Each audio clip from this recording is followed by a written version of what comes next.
उनसे फिर लास्ट में हम क्वेश्चन एंड आंसर सेशन भी रखेंगे जिसमें आप अपने क्वेश्चंस भी पूछ सकते हैं।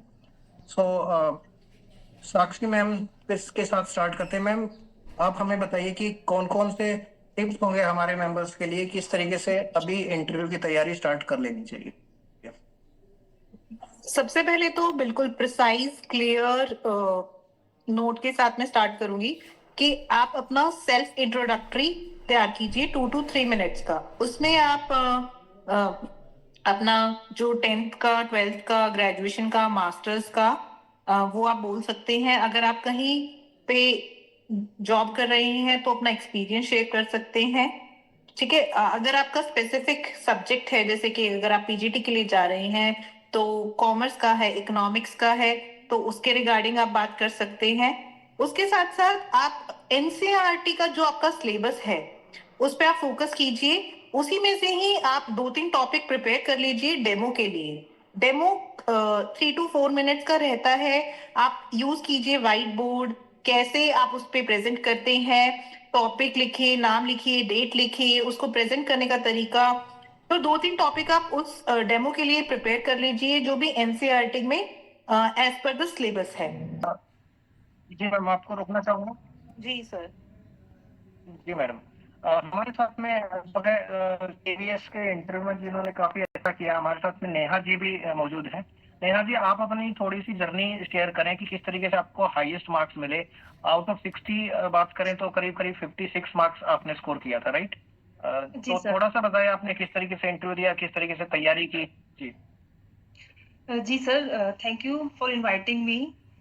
सबसे पहले तो मैं बताना चाहूंगी, मैंने इंटरव्यू की प्रिपरेशन की थी, जो सिलेबस था उसको अच्छे से पढ़ा था और स्पीकिंग प्रैक्टिस बहुत की थी, क्योंकि हमें नॉलेज बहुत है। इंटरव्यू में देखा जाता है हम उसको कैसे बोल पा रहे हैं, चाहे हमें कितना ही आता हो, अगर हम वहाँ नहीं बता पाएंगे तो हम प्रेजेंटेशन बहुत ज्यादा इंपॉर्टेंट है। तो उसके लिए मैंने इंग्लिश की भी स्पीकिंग काफी प्रैक्टिस की थी, बिकॉज वो आपकी इंग्लिश भी चेक करते हैं। तो कम्युनिकेशन स्किल्स हमें इंप्रूवमेंट करनी है सबसे पहले हमारी। तो इसके लिए मैंने इंग्लिश के न्यूज़पेपर पढ़ती थी, मैं इंग्लिश की वीडियोस देखती थी और मिरर के आगे मैं काफी प्रैक्टिस करती थी। क्योंकि बायलिंगुअल इंटरव्यू हुआ था, तो मेरा ये था, अगर इंग्लिश में क्वेश्चन उन्होंने पूछा तो आपको इंग्लिश में आंसर देना है, और अगर हिंदी में पूछ रहे हैं तो आप आपको हिंदी में देना है। बट वो आपका इंग्लिश जरूर चेक करेंगे कि आपकी कम्युनिकेशन स्किल्स कैसी हैं। और सबसे पहले जो उन्होंने मेरे से क्या किया था कि बायोडाटा में उन्होंने देखा था, मेरे सब्जेक्ट्स थे ज्योग्राफी एंड मैथ्स, मैंने रिसेंटली मेरा बीए किया था। तो उन्होंने सारे क्वेश्चंस ज्योग्राफी से पूछना शुरू कर दिया। सबसे पहले उन्होंने मुझे कहा कि आप 9 प्लैनेट्स के नेम बताइए। एंड सीरियसली मैंने ज्योग्राफी हिंदी में पढ़ी थी, तो मुझे इंग्लिश में नेम्स भी नहीं पता थे। बट था, मैंने शायद 3 प्लैनेट्स के नेम बताए।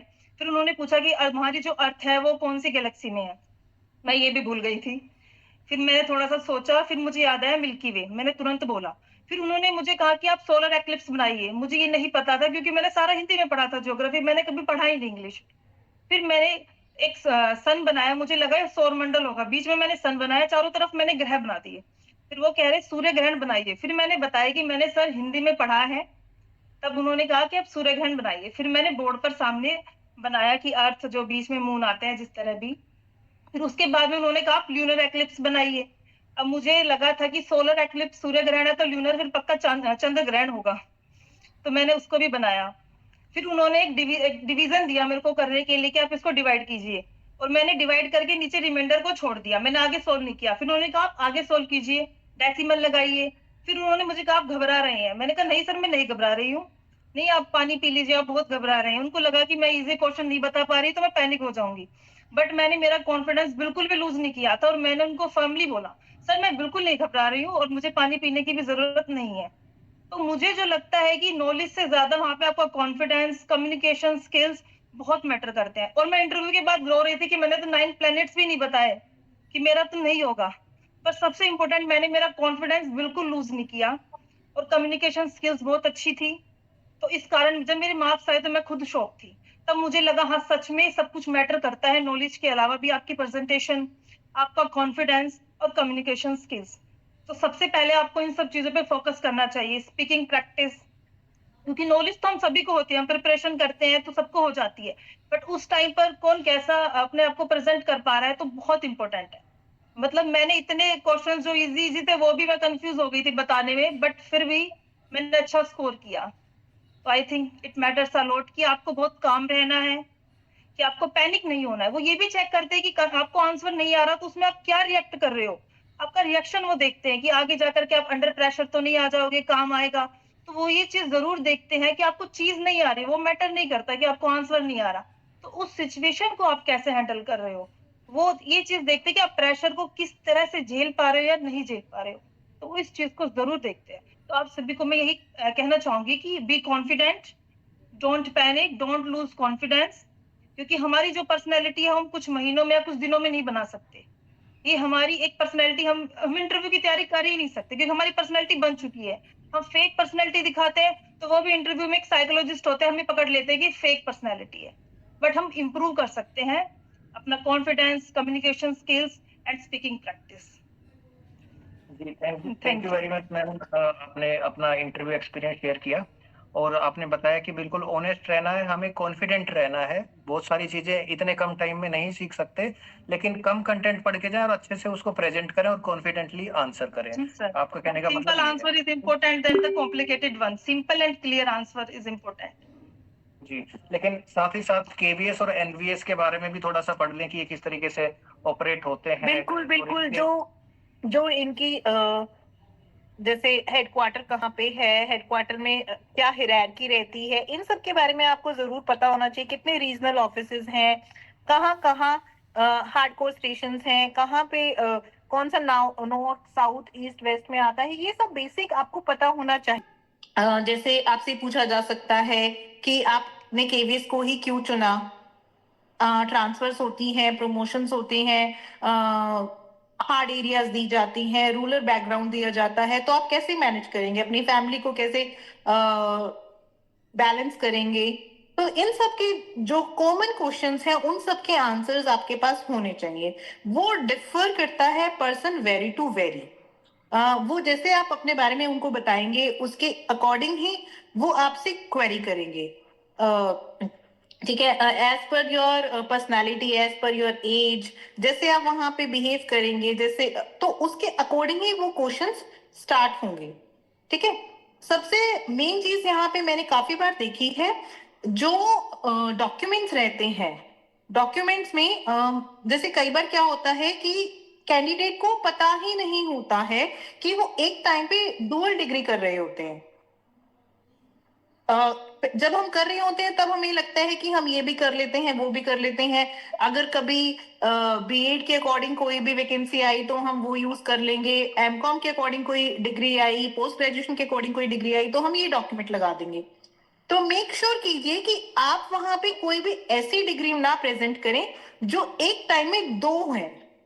फॉर एग्जाम्पल 2024 से 2026 आपने बीएड भी दिखा रहे हैं और 2024 से 2026 आप पोस्ट ग्रेजुएशन भी दिखा रहे हैं। तो आप मेक श्योर कीजिए कि आप कौन सी पोस्ट के लिए जा रहे हैं, उसमें कौन सा डॉक्यूमेंट रेलिवेंट है, आप वही वो वहां पे प्रेजेंट करें। जो अगर किसी ने डिस्टेंस मोड में अगर कोई दूसरी डिग्री कर भी रखी है, या फिर रेगुलर मोड में भी बहुत से ऐसे कैंडिडेट्स होते हैं जो रेगुलर मोड में भी दूसरी डिग्री कर लेते हैं, बीएड नॉन अटेंडिंग कर लेते हैं, तो आप उसको वहां पे प्रेजेंट ना कीजिए। और एक और बहुत जी इंपॉर्टेंट मैम, चीज है। बीच में मैम मैं रोकना चाहूंगा आपको। देखिए अभी 3 गुना कैंडिडेट है उन्हें सेलेक्ट किया गया है।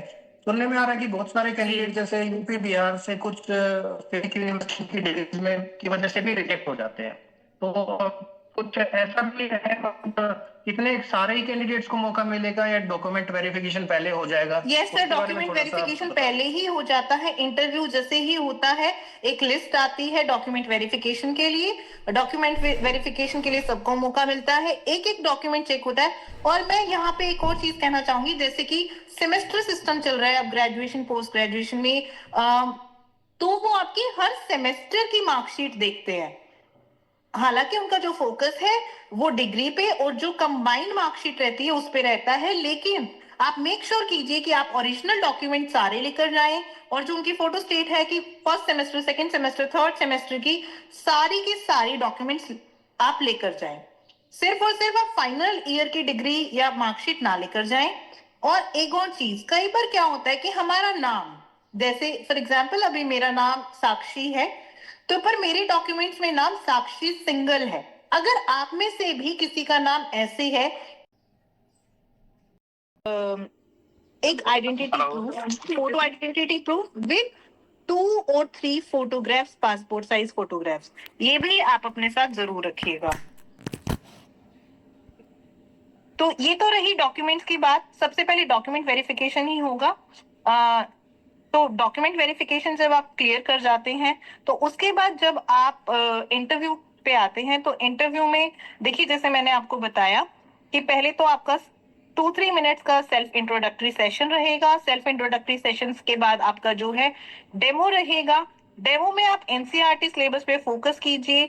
बहुत बार ऐसा होता है कि पैनल जो है वो आपको ही चॉइस दे देता है कि आप कोई टॉपिक चूज करें। अब इसमें भी है ना, वो 2 चीजें जज करते हैं। सबसे पहली बात वो क्या जज करेंगे कि आप कैसा टॉपिक चूज कर रहे हैं। उससे वो आपका एक जजमेंट लेवल चेक करते हैं कि आपने अबव एवरेज टॉपिक चूज किया है, आपने क्रिटिकली इवेल्युएटेड टॉपिक चूज किया है, या आपने इजी और मॉडरेट टॉपिक चूज किया है। ठीक है, तो पहले तो वो आपको इससे जज करते हैं। दूसरी चीज, जैसे ही आप डेमो देना स्टार्ट करते हैं तो आपका प्रेजेंट करने का जो तरीका है, बोर्ड पे आप समझा रहे हैं, आपके फेशियल एक्सप्रेशंस हैं, जो आपकी हैंड की मूवमेंट्स हैं, आप कैसे खड़े हो रहे हैं, काफी चीजें इससे जज हो जाती हैं।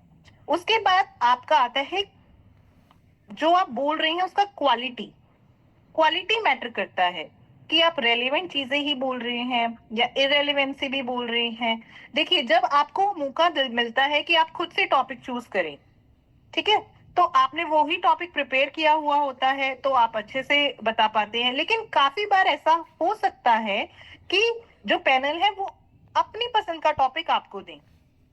ठीक है, तो वहां पे 2-3 क्वेश्चन वैसे ही मिस हो जाते हैं क्योंकि वो खुद से टॉपिक दे रही हैं। तो फर्स्ट क्वेश्चन जो था कि इजी मॉडरेट, आपके पास चॉइस नहीं रहती, वो आपको वहां जज नहीं कर पाते। लेकिन वो उसमें तब जज करते हैं कि आप उस टॉपिक को कैसे कवर कर पा रहे हैं। उसमें आपको जितना भी आता है, जैसा भी आता है, आपको वहां पे क्या करना है, आपको चुप नहीं रहना। जितना भी आपको पता है, हिस्ट्री, बैकग्राउंड, ओवरऑल, आपको सब कुछ बताना है।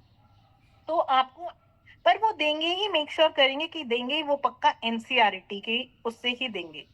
ठीक है, अब जैसे मैं देख पा रही हूँ जो हमारे साथ कैंडिडेट जुड़े हैं वो फीमेल भी हैं और मेल भी हैं। ठीक है, तो फीमेल को करके अगर कोई मैरिड है और फीमेल है तो वो उनसे इस तरीके के क्वेश्चंस जरूर पूछ सकते हैं कि आप अपनी मतलब जैसे सेंट्रल जॉब है, ट्रांसफरेबल जॉब है, आप अपनी फैमिली को कैसे मैनेज करेंगे। वो आपसे पूछ भी सकते हैं कि आपके मतलब आपका वो क्या कॉन्फिडेंस चेक कर रही है, वेल बैलेंस बिहेवियर चेक करें कि वर्क लाइफ बैलेंस और जो आपका जो पर्सनल लाइफ है आप उसको कैसे मैनेज करेंगे। उनको कोई अगर मैं लेमन लैंग्वेज में कहूँ तो उनको कोई मतलब नहीं है कि आप कैसे मैनेज करेंगे।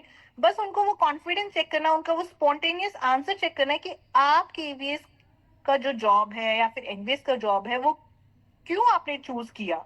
तो ये आपके माइंड में बहुत क्लियर कट आंसर होना चाहिए कि अगर आपको फॉर जी। एग्जाम्पल अगर आपका दिल्ली में ओके। है प्लेस और आपको साउथ में भेज दिया जाता है, जैसे काफी स्कूल्स है, जैसे सब्जेक्ट है फिजिकल एजुकेशन, तो बहुत सारे ऐसे स्कूल्स हैं कि जो नॉर्थ में है या फिर साउथ में है। उसके रिगार्डिंग कुछ पर्टिकुलर सब्जेक्ट्स ऐसे होते हैं कि कुछ पर्टिकुलर एरिया में ही है वो सब्जेक्ट्स।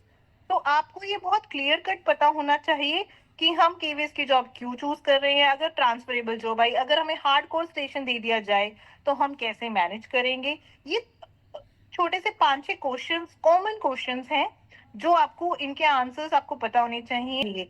ये वेबसाइट पे भी अवेलेबल है और जगत सर आपको नोट्स भी प्रोवाइड करवा देंगे इन सब के बारे में, जितने भी बेसिक चीजें हैं। तो आपको ये बेसिक नॉलेज बिल्कुल आनी चाहिए।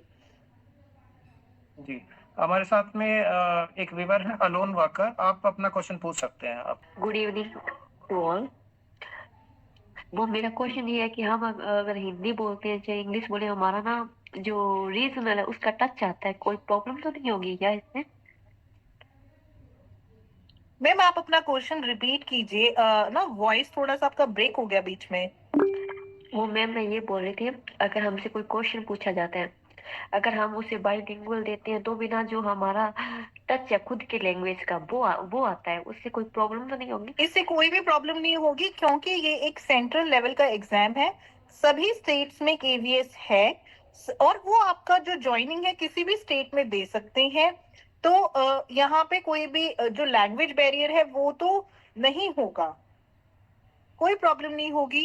आप ये जब आप कोई स्टेट के इंटरव्यू के लिए जा रहे, कोई पर्टिकुलर या स्पेसिफिक स्टेट का कोई आप एग्जाम दे रहे हैं, तो आप कह सकते हैं कि वहां पे एक दो क्वेश्चन उससे रिलेटेड जो है वो रेज हो सकते हैं, पर जब भी सेंट्रल लेवल का पेपर होता है तो उसमें कोई इशू नहीं होता है। देखो नेक्स्ट क्वेश्चन थोड़ा हमारे सा पास है नमन जी का। नमन जी, आप अपना क्वेश्चन पूछ सकते हैं।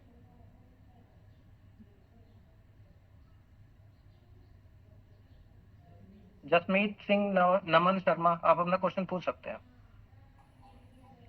हाँ, गुड इवनिंग एवरीवन। मेरा क्वेश्चन ये रहेगा कि हमारा ड्रेस कोड क्या रहेगा, मतलब प्रॉपर फॉर्मल्स।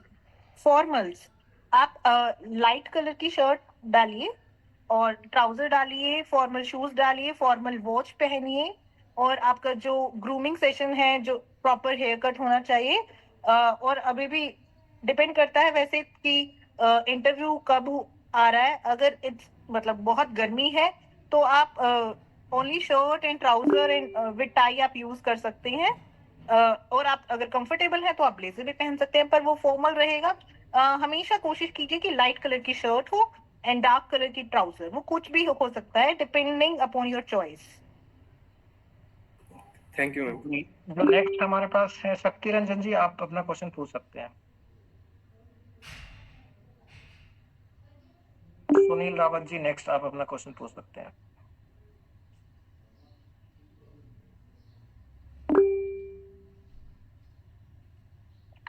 और मैम गर्ल्स के लिए मतलब जो साड़ी वगैरह नहीं पहन हाँ सकते जी, कुछ हाँ जी, फॉर्मल साड़ी आप पहनिए तो वो बेटर रहेगा विद टाइट प्लेट्स। मैम नहीं, हमारे यहाँ साड़ी नहीं पहनने दी जाती, मतलब ओके, अनमेरिड तो आप गर्ल्स फॉर्मल के लिए। सूट्स भी पहन सकते हैं, कोई दिक्कत नहीं है। Okay ma'am. किरण जी, आप अपना क्वेश्चन पूछ सकते हैं अभी। सर मेरे को ये पूछना था कि जैसे हम अपना नाम वगैरह सारी चीजें मेंशन कर सकते हैं, मतलब जब हमारा इंट्रो पूछते हैं वो, या जैसे एचपीएससी में वो इंट्रो नहीं पूछते, ऐसा कुछ है?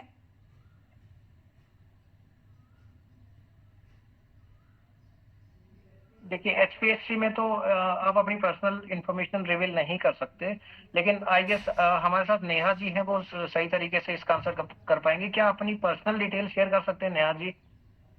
अपना नेम या अपने सर डिस्ट्रिक्ट का नेम, अगर आप सुन पा रहे हैं तो। जी सर, जब मैंने इंटरव्यू दिया था 2017 में, तो प्रॉपर नेम और उन्होंने तो एक्सपीरियंस भी पूछा था कि आप इस सिटी में आए हो तो आपका क्या एक्सपीरियंस है और अपने शहर के बारे में बताइए। तो उस टाइम पर तो पूरा बायोडाटा एक आया था जो उनके हाथ में भी था, जो इंटरव्यू ले रहे थे इंटरव्यूअर्स के हाथ में हमारा बायोडाटा भी था। तो पूरी इंफॉर्मेशन रिवील ही थी। 2017 की बात है सर ये। एंड वन जी, ऑफ माय ये फ्रेंड इन 2023 में उन्होंने इंटरव्यू दिया था। तो वो मैथ से थे, पीजीटी।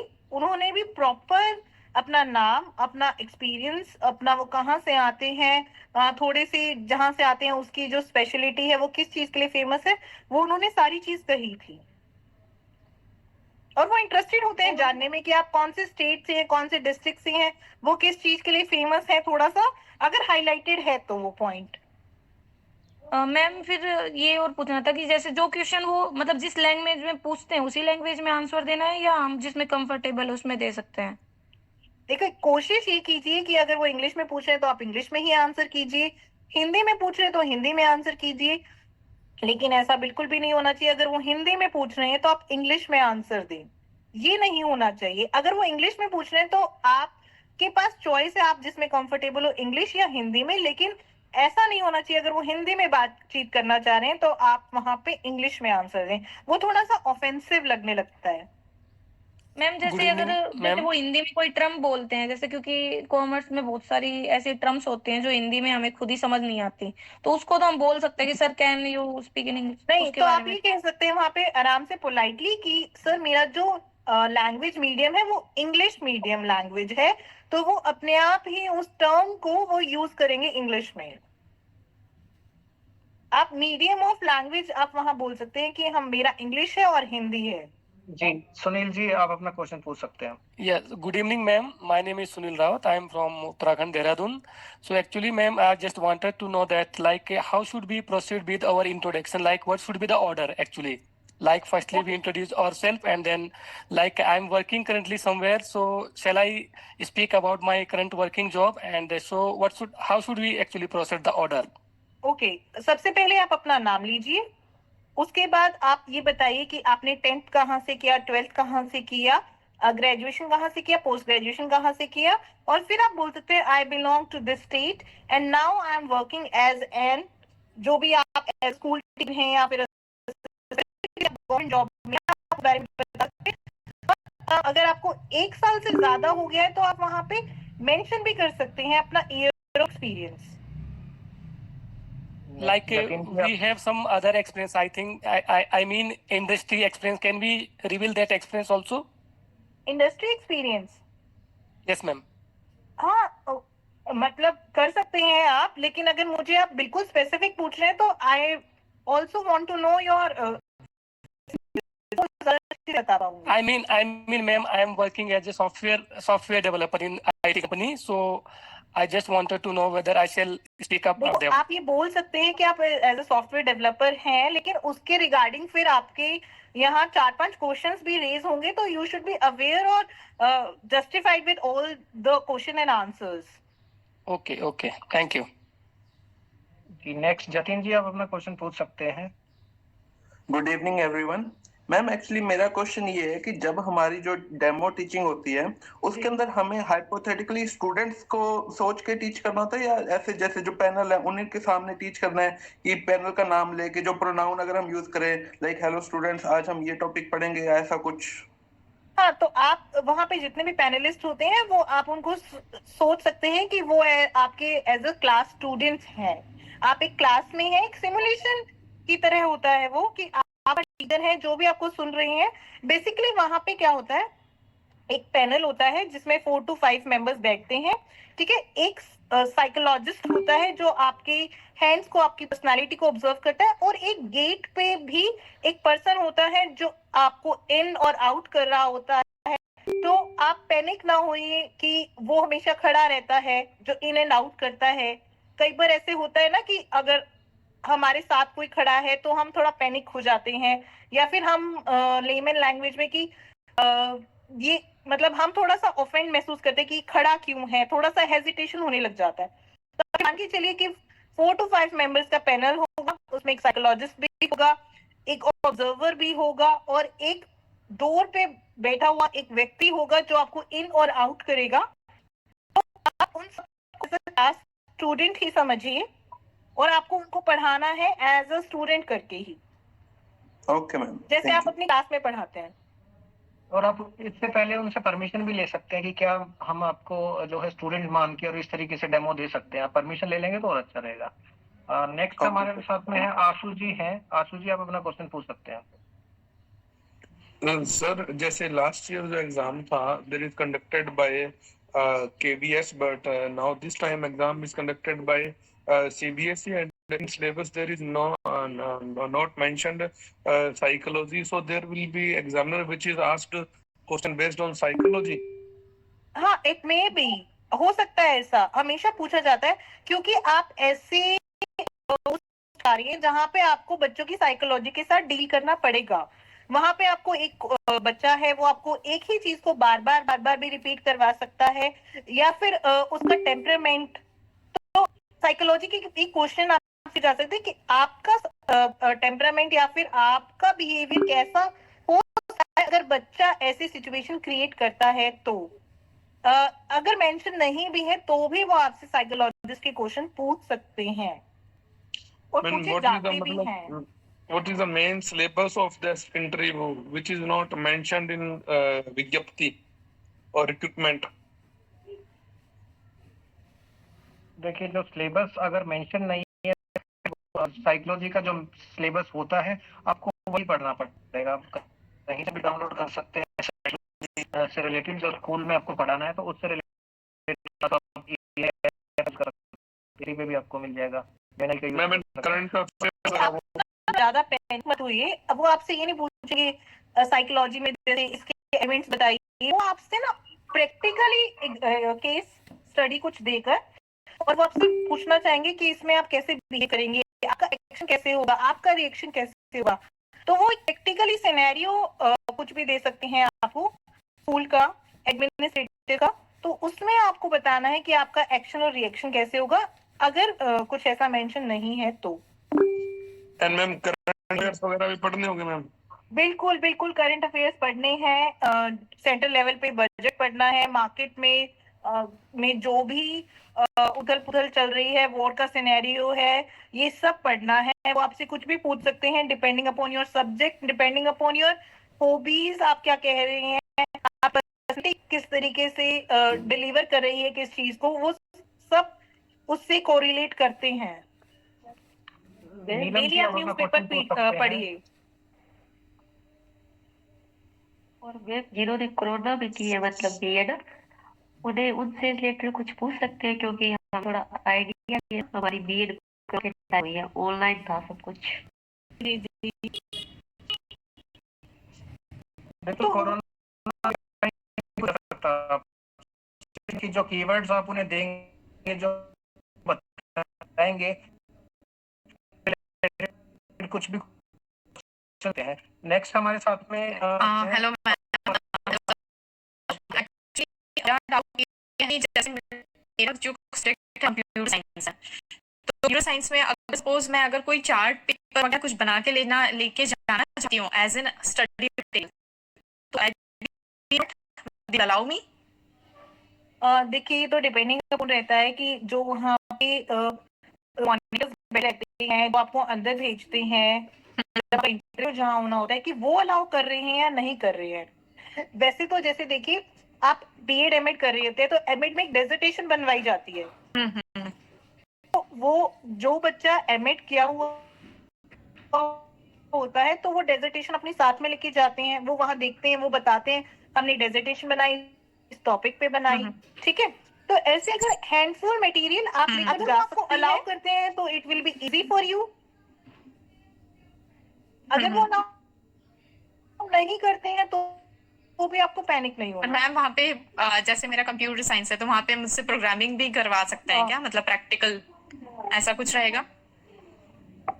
शायद प्रैक्टिकल आपसे नहीं कराएंगे, हाँ जी। मेरे ख्याल से बोर्ड टीचिंग ही हाँ, होता है। बोर्ड टीचिंग बोर्ड ही होता है, because I am not from the computer science background, तो मैं आपको इतना जस्टिफाइड आंसर नहीं दे पाऊंगी, लेकिन हमेशा उसमें आपका कॉन्फिडेंस लेवल, आपका प्रेजेंटेशन स्किल्स ही चेक होता है। और हमेशा एक इंटरव्यू टाइम लग जाता है, आपको देंगे, फिर वो चेक करेंगे। और क्या होता है कि सबसे मेन इंपॉर्टेंट चीज, सब सेट होता है, समझ रहे हैं आप, उनकी सिटिंग एरिया सेट होती है, आपका जहां आप खड़े हो रहे हैं वो सेट हो रहा है, व्हाइट बोर्ड सेट होता है, तो कंप्यूटर का फेस तो दूसरी तरफ होगा, राइट, वो मूवेबल भी नहीं हो सकता दूसरी तरफ, तो वो चेक कैसे करेंगे। तो ये सारी चीजों को देखते हुए तो मैं आंसर करूंगी इसका कि वो आपसे नहीं करवाएंगे। पर वो आपसे कोई शॉर्टकट की पूछ सकते हैं किसी चीज के लिए, या फिर आपसे वर्बली पूछ सकते हैं कि थर्ड स्टेप क्या होगा, फोर्थ स्टेप क्या होगा, आपको आना चाहिए पर proper. Okay okay okay, thank you ma'am. तो नेक्स्ट इज महेश जी, नीलम गोयल, आपके जो क्वेश्चन आप पूछ सकते हैं। Good evening ma'am. Good evening sir. मेरा क्वेश्चन ये है कि मेरी ना बीएड 2025 हुई है रेगुलर सीसीएस यूनिवर्सिटी से, और मेरा मेन सब्जेक्ट है पीजीटी कॉमर्स। ओके। मैंने एमकॉम भी सीसीएस से किया है, लेकिन वो प्राइवेट की है। ओके। तो वो भी 2025 में ही कंप्लीट हुई है मेरी। तो मैं अब कैसे हो सकता है, आपने बोला कि 2 डिग्री का थोड़ा प्रॉब्लम रहेगा, तो आप थोड़ा इसमें बताइए कि कैसे कर सकती हूँ मैं। देखिए, पीजीटी के लिए तो इट्स नॉट मैंडेटरी बीएड, और नहीं, इट्स मैंडेटरी। हाँ, बीएड भी होनी आपने चाहिए जो और फॉर्म में भरी मास्टर्स भी है, होनी जो भी चाहिए। आपने फॉर्म में आपने जैसे भरा है, वो डिग्रीज तो आपको लेके जानी है ना। डॉक्यूमेंट वेरिफिकेशन में आप एक्स्ट्रा डिग्रीज को नहीं भी बताएं, मेरे ख्याल से चल जाएगा। नहीं सर, तो एमकॉम, डबल मास्टर नहीं, एमकॉम और बीएड इनका दोनों एक ही टाइम पे जा रहा है। तो आपने नॉन अटेंडिंग या फिर डिस्टेंस मोड से क्या किया है? सर मैम, मेरा ना एमकॉम तो प्राइवेट है, और private in the sense distance mode से है। डिस्टेंस मतलब जो सीसीएस यूनिवर्सिटी है वो एमकॉम जैसे वो मतलब प्राइवेट भी डिग्री देती है और रेगुलर भी देती है। तो रेगुलर मैंने किया था बीएड और प्राइवेट मैंने किया था एमकॉम। हालांकि यूजीसी की नेट की गाइडलाइंस की मेरे पास कोई शायद पीडीएफ थी पहले कि उसमें अलाउ किया हुआ था कि आप दोनों डिग्री एक साथ ले सकते हो, लेकिन एक प्राइवेट और एक रेगुलर होनी हाँ, चाहिए। तो आप वो नोटिस जरूर लेकर जाइए वहां पे। अगर ऐसा जी। कोई नोटिफिकेशन आई हुई है यूजीसी की तरफ से तो आप उनको वो शो कर सकते हैं। और जहां पे आप ये प्राइवेट का वर्ड यूज कर रहे हो तो मेरे को जितना समझ में आ रहा है कि वो डिस्टेंस मोड से ही है, सिर्फ आप वहां से एग्जाम देने जाते थे, राइट? मोड पे है तो आप दोनों दिखा सकते हैं। दोनों एक ही समय में दोनों डिग्री रेगुलर मुझे इसमें थोड़ा जा सकते हैं, कोई दिक्कत नहीं है इसमें। जैसे अभी मेरा ना एमकॉम में क्या हुआ था, मेरा वाइवा छूट गया था। तो मेरे वैसे तो 70% मार्क्स है एमकॉम में, लेकिन क्या हुआ था कि उसमें फेल आ गया था मार्कशीट में, जो सेकेंड ईयर की मार्कशीट होती है। तो अभी वो मार्क्स अभी तो प्रैक्टिकल हो गया है, तो अब पता नहीं मार्कशीट अब कह रहे हैं कि अगले महीने तक आ जाए या उसके अगले महीने तक आ जाए सीसीएस की। तो अभी कुछ श्योर नहीं है, तो मतलब कब तक हो सकता है लेकिन आपने कि क्या ऐसा हो लगाया कि था पता नहीं फॉर्म मार्कशीट आया या नहीं। हुए? एमकॉम ही लगाया था मैम, कॉमर्स के लिए तो एमकॉम ही मांगा है और बीएड मांगा था। नंबर भी तो भरे होंगे उसमें, परसेंटेज भी तो लगाई होगी। हाँ परसेंटेज लगाई थी मैंने, क्योंकि सबको ज्यादातर जो है वाइवा में 72 80 दे रहे थे मार्क्स, तो मैंने अपने 72 मान के और वो कर दिया था कि आपने मान लिया। हाँ नहीं होता वो पर्टिकुलर प्रॉपर वो वहां पे आपके जो मार्क्स हैं उसका टोटल भी करते हैं, फिर वो चेक भी करते हैं कि आपने कितनी परसेंटेज फिल करी है फॉर्म में और एग्जैक्टली आपकी वो इतनी है या नहीं है।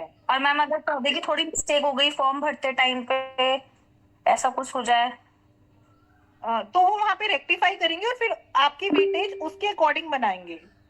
अच्छा, पर ऐसा हो सकता है ना कि मतलब कोई प्रॉब्लम तो नहीं होगी ना थोड़ी सी, मुझे थोड़ा ये इसमें मेरा इशू है ही यहाँ पे थोड़ा सा। आपका ये इशू बिल्कुल जायज है, ऐसे में आपको थोड़ा सा वो क्वेश्चन आंसर कर सकते हैं। और आप खुद सोचिए ना कि आपने एक फेक नंबर लगाए हुए हैं तो प्रॉब्लम तो क्रिएट होगी। तो मैम ऐसा है ना कि मैं वो वाली डिग्री भी, वो वाली मार्कशीट भी ले जाऊं और वो वाली मार्कशीट भी ले जाऊं, उनको बता दूं कि ऐसे ऐसे हो गया था मेरे साथ। हाँ, लेकिन आप बेटा ये नहीं बोल सकते ना कि मैंने एज्यूम कर लिया कि मेरे इतने नंबर हैं। फिर मैम मैं उनको ये बोल सकती हूँ कि सर कुछ ना कुछ तो भरने ही थे मुझे फॉर्म में मार्क्स, तो फिर मैं क्या करती। हाँ, तो आप उनके साथ ये इसका भी सोल्यूशन जो भी होगा आप मुझसे कांटेक्ट कर लीजिए, क्योंकि लीगल कुछ इश्यूज आते हैं, काफी सारे कैंडिडेट होते हैं, छोटे मोटे इशू होते हैं, वो थोड़ा बहुत चल भी जाता है उसमें, इवन कोर्ट में भी जाते हैं काफी कैंडिडेट और उस तरीके से भी करा लेते हैं। अगर आपका जेन्युइन इशू होगा तो वो कंसीडर कर लेंगे, अदरवाइज कोर्ट के थ्रू आप इस चीज को करा सकते हैं। नेक्स्ट हमारे साथ में है जी पुष्कर जी आप अपना जी आप पूछ सकते हैं। Next good evening everyone, am I audible? जी यू आर ऑडिबल, पूछिए आप पुष्कर। मैम क्वेश्चन ये है कि मैम 2023 और 2025 के बीच में मेरा बीएड कंप्लीट हुआ है, तो उस दौरान 2023 में मैं जॉब भी कर रहा था, लेकिन फिर कुछ पर्सनल रीजंस की वजह से मैंने 2024 में जॉब लेफ्ट कर दिया था। तो उसके बाद मैं बीएड में ऐसा मतलब मेरा डिस्टेंट ही था, जैसे प्रीवियस क्वेश्चन मैम का था उससे सिमिलर ही क्वेश्चन है। तो मैम ये क्वेश्चन मुझसे आस्क मतलब वो पूछ सकते हैं पैनल्स की आप जॉब के साथ बीएड कैसे कर रहे थे? आप जॉब मत दिखाइए। मैम टीचिंग जॉब भी थी, आई थिंक मैम बहुत अच्छा मतलब एक्सपीरियंस था, मतलब आईआईटी जेईई की मतलब में फैकल्टी था केमिस्ट्री का ही, तो मैम वो चाह रहा था कि मैं दिखा दूं। पर अगर ये प्रॉब्लम करेगा मोड में है। यस मैम डिस्टेंट मोड में है। हाँ, तो आप कर सकते हैं, उसमें कोई प्रॉब्लम नहीं है। और बाकी मैम मतलब 2024 में मतलब मैंने जॉब लेफ्ट कर दिया था, उसमें मैंने मतलब कुछ पर्सनल रीजंस की वजह से, और फिर मैंने सिर्फ बीएड पे ही फोकस किया था, या ऐसा मैं बोल सकता हूँ? आप बोल सकते हैं, लेकिन आप एक ही चीजें रखिए, आपका जो प्रॉपर कोर्स है first year and second year both आपने दोनों डिस्टेंस मोड पे ही किया है। मतलब आप बोल सकते हैं मैं असाइनमेंट में लग गया, या फिर जो वहाँ पे प्रोजेक्ट फाइल आती है मैं उसको बना रहा था, बहुत सारा काम होता है ना बीएड में। तो यस मैम एक और चीज पूछनी है कि जैसे कि इंटरव्यू का हमें पता है कि 15% वेटेज है, जैसे कि किसी स्टूडेंट का रिटर्न बहुत ही अच्छा गया हो, तो मान लीजिए उसके 80 मार्क्स आ रहे हैं 100 में, तो उसका इंटरव्यू मैम काफी खराब चला जाता है, तो मैम फिर सिलेक्शन पे क्या इफेक्ट पड़ेगा? मतलब मान लीजिए एवरेज, बहुत ही एवरेज और बिलो एवरेज चला गया इंटरव्यू, सब कुछ रीजंस की वजह से। देखिए, ये है ना, कभी भी इंटरव्यू में जितने भी आपके मार्क्स मिल रहे हैं आपको, इससे ज्यादा डिपेंड ये करता है कि बाकी का इंटरव्यू कैसा गया है और बाकी के रिटर्न में कैसे नंबर हैं। आपका सेल्फ का तो मैटर करता ही है, लेकिन अगर आप इस उस बार रेंज देखिए मैम, में इस बार इन और वेटेज भी आउट कम आ है। जाते हैं। वेटेज भी जैसे 15% ही वेटेज है, तो बहुत ज्यादा मेंस पे भी डिपेंड कर रहा है, लेकिन इंटरव्यू के स्कोर की वजह से भी कई बार जो मेंस में अच्छे मार्क्स लेके आए हैं वो भी पिछड़ जाते हैं। तो एक एक मार्क्स का जो है फर्क पड़ेगा, मैं ये बोलूंगा। और अपनी तैयारी जो है वो अभी से ही स्टार्ट कर लीजिए जिनके हाँ अच्छे जी, मार्क्स आए इसमें हैं। देखिए बहुत सारे फैक्टर्स हैं, जैसे depending upon the seats, depending upon कि बाकी का अगर बहुत अच्छा जा रहा है, आपका खराब चला गया, तो फिर आप पीछे रह जाएंगे। तो आप अपना नो स्टोन अनटर्न्ड वाला बिहेवियर रखिए कि मेंस आप दे चुके हैं, वो आपने अपने एफर्ट शो कर दिए। अब इंटरव्यू में आपको बहुत अच्छा प्रिपेयर करना है, अपने एफर्ट्स लगाने हैं, फिर डिपेंडिंग अपॉन द रिजल्ट, वो तो देखिए अब कोई जज नहीं कर सकता। It's your day. Okay, yes ma'am, वही मतलब कुछ पर्टिकुलर डे कभी किसी का खराब भी आ सकता है कि साइमल्टेनियसली ऐसे क्वेश्चन आ गए जो सामने आंसर नहीं करता है। हाँ, और बाकी कभी कभी ऐसा होता है कि जैसे हम लोग लिखने की कोशिश कर रहे हैं तो वो हल्का सा टेढ़ा हो जाए लिखते लिखते पूरा लेकिन आप सेंटेंस। प्रैक्टिस करेंगे ना, प्रैक्टिस करेंगे तो ऐसी सिचुएशन नहीं आएगी। ऐसी सिचुएशन ये तो उसके साथ आती है। हमारे जो भी मेंबर्स हैं जी, जो ग्रुप में भी हैं, हम बता दिए हैं कि भाई एक व्हाइट बोर्ड आप अरेंज कर लीजिए, एक मार्कर अपने रूम में रख लीजिए, डेली आप 10-12 प्रैक्टिस कीजिए। टॉपिक हाँ हर जी, एक यूनिट बिल्कुल। से आप Yes, अपनी ma'am. प्रैक्टिस करिए। और रोहतक में हमारे मॉक इंटरव्यूज भी हैं, आप आइए वहां पे भी मॉक इंटरव्यू दीजिए फुल पैनल के सामने, तो उसका भी बेनिफिट मिलेगा आपको, है और ना। हम इवन सर गूगल ऑनलाइन भी मीट पे भी हमारे रख शाम रहे को हैं ना इनके इंटरव्यूज। हाँ जी, ऑनलाइन भी रख रहे हैं। ऑनलाइन में भी हमारे पूरे पैनल के सामने आप अपने सब्जेक्ट एक्सपर्ट के सामने बिल्कुल अपना बिल्कुल, इंटरव्यू सेकेंड दे और सकते हैं, थर्ड लेकिन उससे इंटरव्यू पहले में आप एटलीस्ट प्रिपरेशन करिए। हाँ, सेकेंड और थर्ड इंटरव्यू में ही आप एनालाइज करने लग जाते हैं कि जी, आप काफी इम्प्रूव कर चुके होते हैं। हम भी आपको गाइड करते हैं, और आप खुद भी आपको रिकॉर्डिंग शेयर करते हैं, तो आप खुद भी जब आप देखते हैं तो आप भी करेंगे उससे। So Thank you, you ma'am. Not need to worry about. और आप तो पढ़ा रहे हैं, आप पढ़ाई को आपको नेक्स्ट अनामिका experience जी, आप अपना क्वेश्चन पूछ सकते हैं। Okay, good evening. एक्चुअली मेरा क्वेश्चन ये है जी, मैम कि आई एम अनामिका जी, आप अपना क्वेश्चन करंटली पूछ सकते टीचिंग हैं एज अ मैम, पीजीटी। हाँ जी, Am you I are not teaching as a audible? Hello? yes, you are audible and you are teaching as a TCT, right? As a PGT economics. Okay, okay. So will that be sufficient for the demo practice? हाँ जी, actually अभी अब मतलब our session is going, so 11th और 12th दोनों ही micro macro stats everything is going on. So that's why I'm asking कि will that be sufficient because I'm having the whole class and it's हाँ, okay with that. I'm obviously, just, हाँ, देखिए, वहाँ पे तो कहीं आपका देखिए, 40 मिनट्स का लेक्चर हो रहा आपका है। जो 11 जी वहाँ आपको सिर्फ 5 मिनट्स का 3 to 5 मिनट्स का डेमो देना है, तो कहीं हाँ, से भी वो कोई टॉपिक sufficient आपको है। दे सकते हो, micro macro, Indian economic development, statistics. तो मैं एक्चुअली ये भी पूछना चाह रही थी कि मतलब like they will be giving us 5 to 7 minutes probably, तो क्या उसे हमें जो भी हम टीचिंग कर रहे हैं, जो भी डेमो हमें देना होगा, हमें उसको उतने ही टाइम में खत्म कर देना होगा? जी, आपको वो ऐसा ही टॉपिक चूज करना है कि आप उसका मेन क्रक्स बता रहे हैं। और अगर वो कोई टॉपिक ऐसा दे रहे हैं तो उसके बारे में आप जैसे बताना शुरू करेंगे, 10 to 12 लाइंस के बाद वो जज कर लेते हैं और आपसे वो क्वेश्चन आंसर्स करने लग जाते हैं। तो वहां पर मतलब हमें बहुत ज्यादा फोकस इस चीज पे नहीं करना है that we have to introduce the topic और something, we just have to go for the it also depends on the topic. या it also depends on the topic. ठीक है, क्वालिटी मैटर करना है वहां पे, क्वांटिटी। श्योर। और जब तक वो आपको नहीं कह रहे कि आप रुक जाइए या चुप हो जाइए, तब तक आपको उसके बारे में कुछ ना कुछ बोलते रहना है, या फिर एग्जांपल्स देने या भी केस बना सकते हैं। ठीक है, क्योंकि हर एक जो ना वो अलग अलग होता है। Okay, there is one more question जी।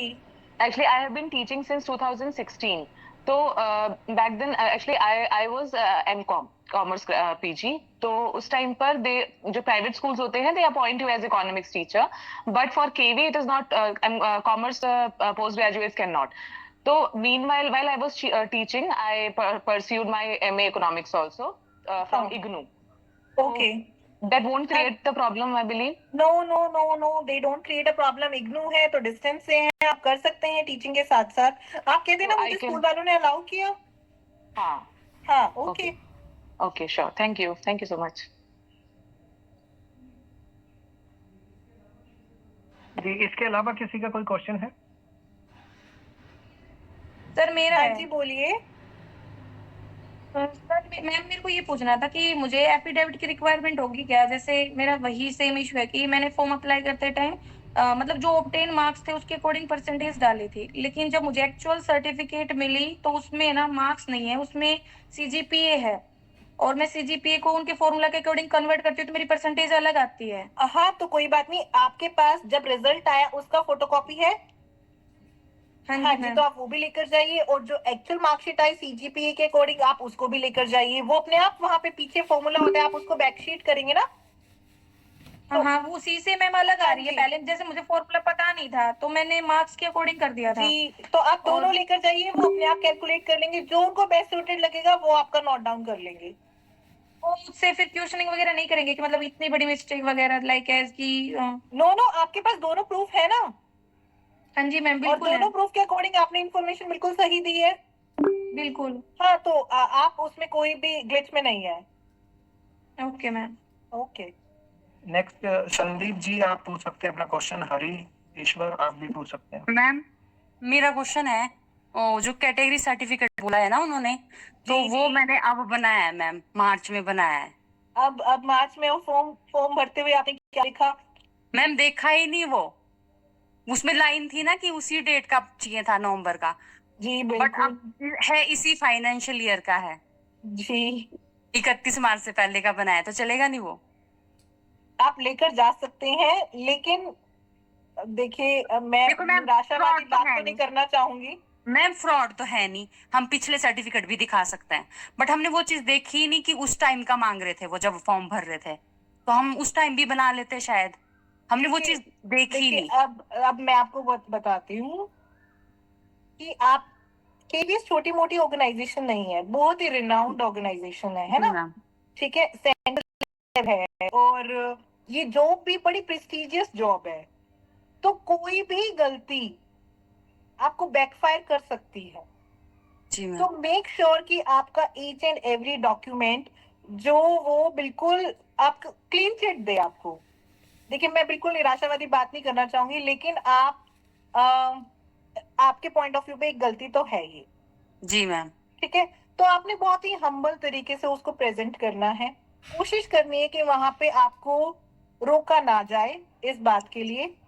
नहीं मैम, पता क्या हुआ, फॉर्म मेरे हस्बैंड ने भरा, उन्होंने वो सब देखा नहीं. देख, वो ये तो इमोशनल बातें हैं ना, वो सब नहीं सुनते हैं, है ना?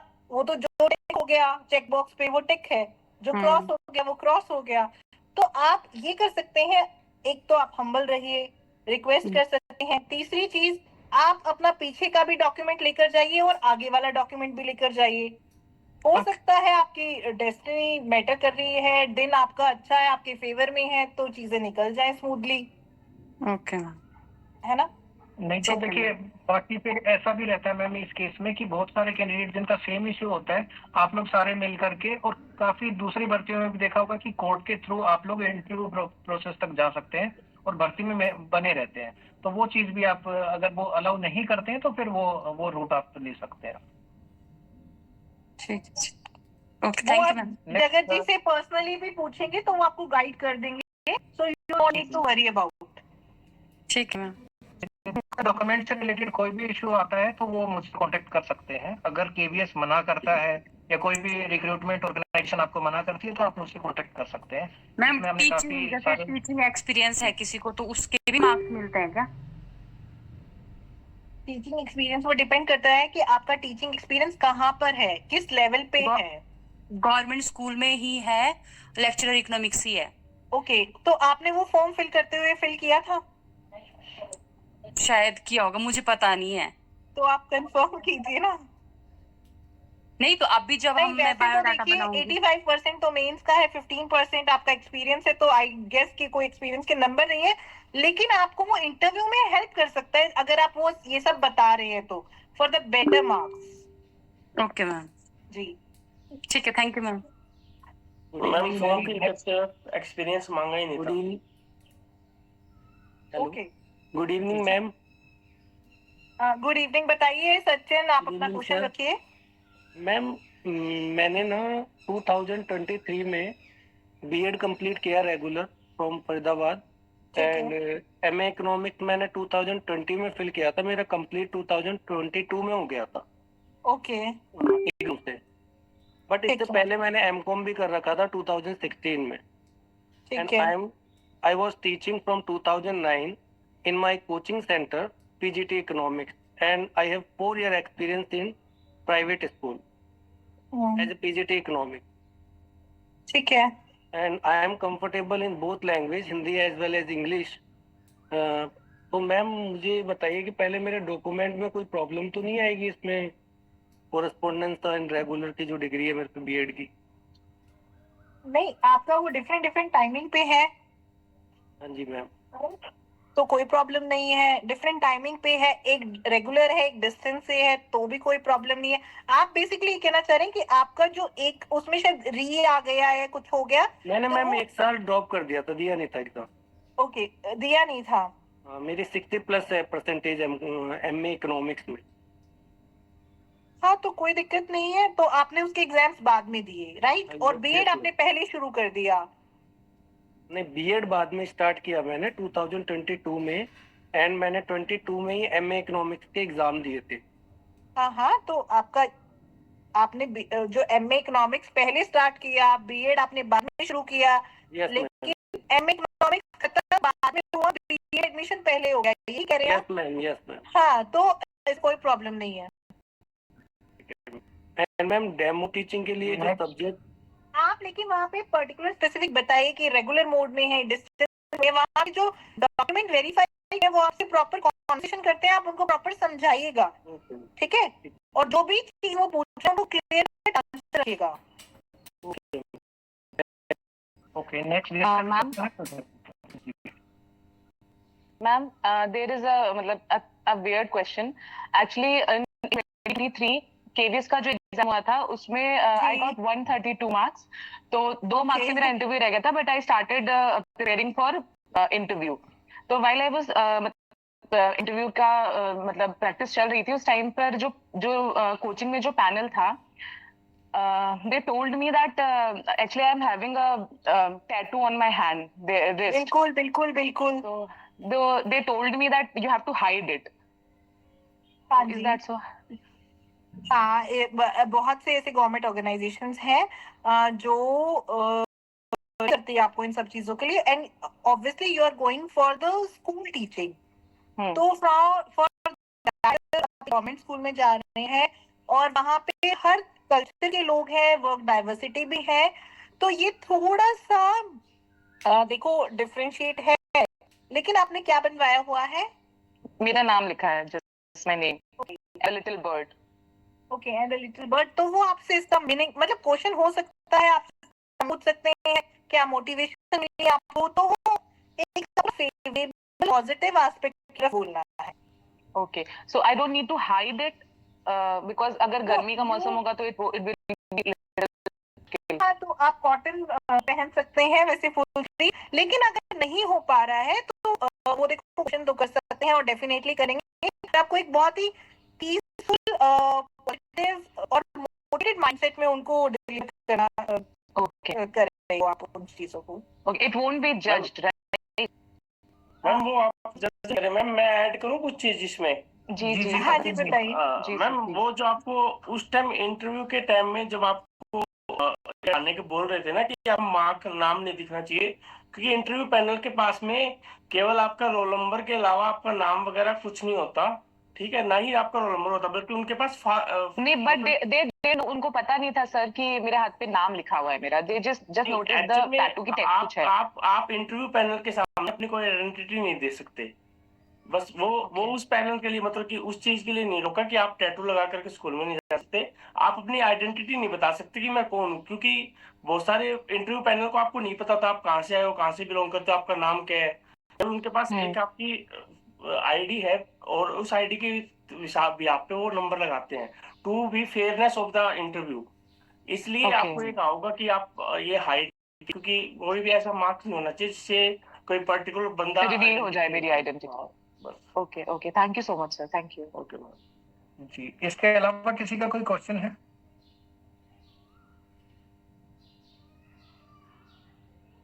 मिस्टर शरद, जिसके क्वेश्चंस हो चुके हैं वो प्लीज अपना रेज हैंड डाउन कर लीजिए ताकि पता चले कि बाकियों का थोड़ा स्पेसिफाई हो जाए।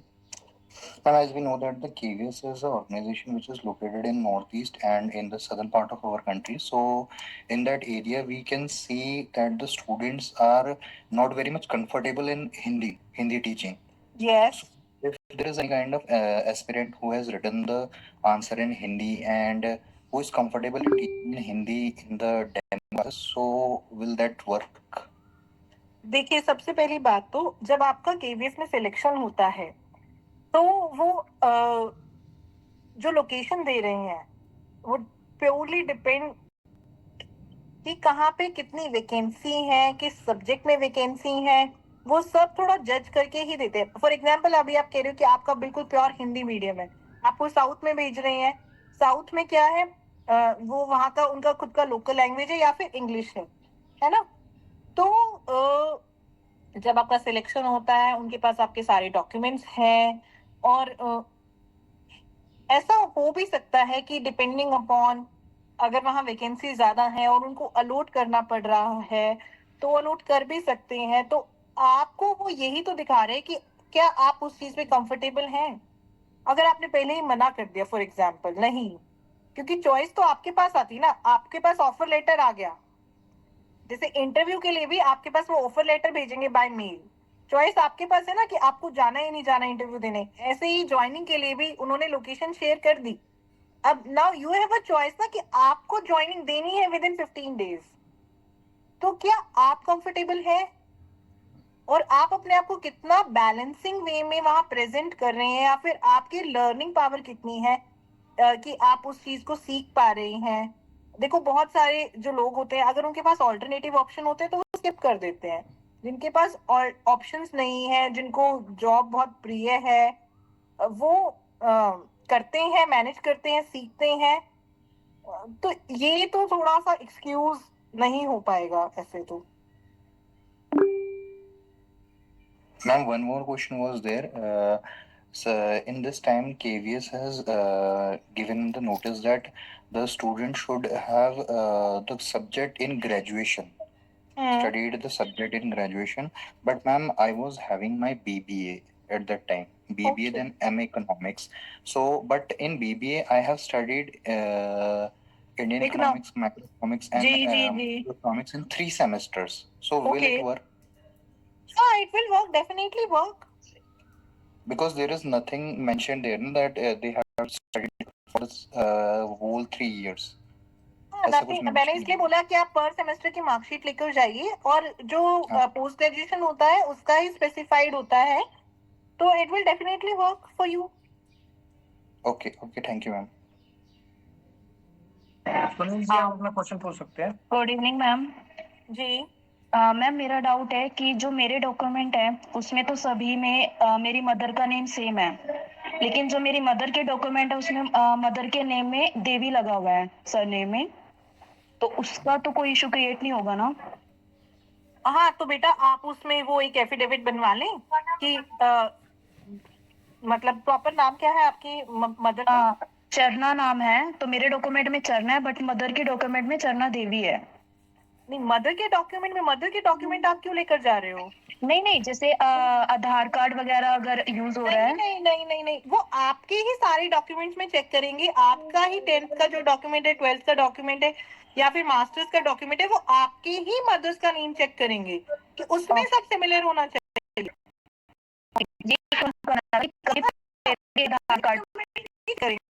डॉक्यूमेंट आपने अपलोड थोड़ी ना किया, आपने डॉक्यूमेंट्स अपलोड किए हैं। Yes ma'am. हाँ, तो और वो डॉक्यूमेंट वेरिफिकेशन के दौरान भी आप अपने डॉक्यूमेंट्स लेकर जाएंगे? ओके मैम, थैंक यू मतलब मेरे फादर के जिसका नेम भी में डाउट मैम, जिसका भी क्वेश्चन है पूछ इफ सकते हैं। We don't talk Anamika ji, about our Sameer, hobbies, Neelam, अगर हम शरद अपनी तरफ से नहीं बोल रहे हैं तो एक क्या एक हमारे करके आप बोले, बहुत मिक्सचर वॉइस आ रही है। मैम मैंने ये पूछना था, मेरे जो फादर्स नेम है उसमें ना मेरे तो शिव कुमार यूज होता है, बट बाकी जो मेरे सर्टिफिकेट बनाए हैं जैसे AWS वगैरह तो शिव प्रकाश है, तो मैंने वहां पे उर्फ लगा के बनवाया है, तो कोई दिक्कत नहीं होगी? देखिए, आप कह रहे हैं कि आपके डॉक्यूमेंट्स में शिव कुमार है, राइट? हाँ जी मैम, मेरे डॉक्यूमेंट्स में उसका नाम शिव कुमार है, बट जो पापा के डॉक्यूमेंट्स है उनमें उनमें शिव प्रकाश चलता है, तो जो मेरा AWS का सर्टिफिकेट बना, हाँ जी, उसमें मैंने ये लिखवा लिया शिव कुमार उर्फ शिव प्रकाश। नहीं नहीं, वो वैलिड रहेगा, वो वैलिड रहेगा। ओके मैम इससे प्रॉब्लम एक मेरी है कि जैसे मेरे EWS का जो सर्टिफिकेट है वो हिंदी में है, जो उन्होंने लोगों ने बनाया है तहसील से, तो और KVS जैसे सेंट्रल जॉब है, तो इसके लिए इंग्लिश में बनवाने की जरूरत होगी क्या मुझे? नहीं नहीं, बिल्कुल भी, both the languages are totally okay with them. ऐसा कोई हिंदी मीडियम इंग्लिश मीडियम नहीं है। वो सिर्फ ये देखते हैं कि वो वेरीफाइड है या नहीं है, वो प्रॉपर अथॉरिटी से इशूड है या नहीं है, वो है ना, तो इट्स ओके, उसमें लैंग्वेज का कोई इशू नहीं है। और मैम जैसे जनरल के लिए कास्ट सर्टिफिकेट की तो कोई जरूरत ही नहीं है, EWS ही काफी होगा ना बस? हाँ जी, जर्नल के लिए तो कोई सर्टिफिकेट होता भी नहीं है। हाँ जी, और मैम एक चीज मुझे ये पूछनी थी कि जब हम इंटरव्यू के लिए जाएंगे तो मतलब क्या क्या चीजें लेके जाना है? जैसे एक बायोडाटा की बात हो रही है, तो बायोडाटा चीजें शेयर करनी थी कि क्या क्या आपको लेके ऐसे क्वेश्चन आप पूछ सकते हैं हमारे ग्रुप्स में भी, बेसिक क्वेश्चन। नेक्स्ट जो भी हम दो क्वेश्चन और लेंगे क्योंकि ma'am actually I have two question, could you rectify please? Hello, हाँ जी, कैंडिडेट सुनील है, वो पूछिए अभी पहले। Yes, ma'am. Yes, ma'am. So actually, ma'am, I have one question that whenever they are going to give us choice, like whether you want to choose KVS or NVS. Okay. And second question is like the last date of form filling date was for KVS was 11th of December 2025. And if somebody having certificate like OBC certificate or any category certificate before that particular date, so will that be eligible or not? देखिए, पहले तो ना आपकी जो voice है बहुत ही ज्यादा fumble कर रही थी, तो मुझे आपका एक जो फर्स्ट क्वेश्चन है वो पहले आप एक एक करके पूछिए। फर्स्ट क्वेश्चन आपका क्या था? मैम फर्स्ट क्वेश्चन मेरा ये था कि वो हमें मतलब जो KVS वाले हैं वो हमें कब देंगे ऑप्शन की, whether you are going for KVS और NVS। देखिए, या तो आपको इंटरव्यू में जाना है, और अगर वहां पे इस टाइप का क्वेश्चन आता है कि आपको NVS लेना है या KVS, तो हमने PDF ग्रुप में शेयर कर दी है। उसका पहला ही क्वेश्चन ये है कि आपको KVS में जाना चाहिए या NVS में, तो दोनों के ही प्रोज और कॉन्स आपको बताने हैं, और आपको उनको ये बोलना कि जब मुझे अपॉर्चुनिटी मिलेगी तो ये मैं तभी डिसाइड करूंगा कि किस में जाना है, और आप दोनों आंसर भी हमने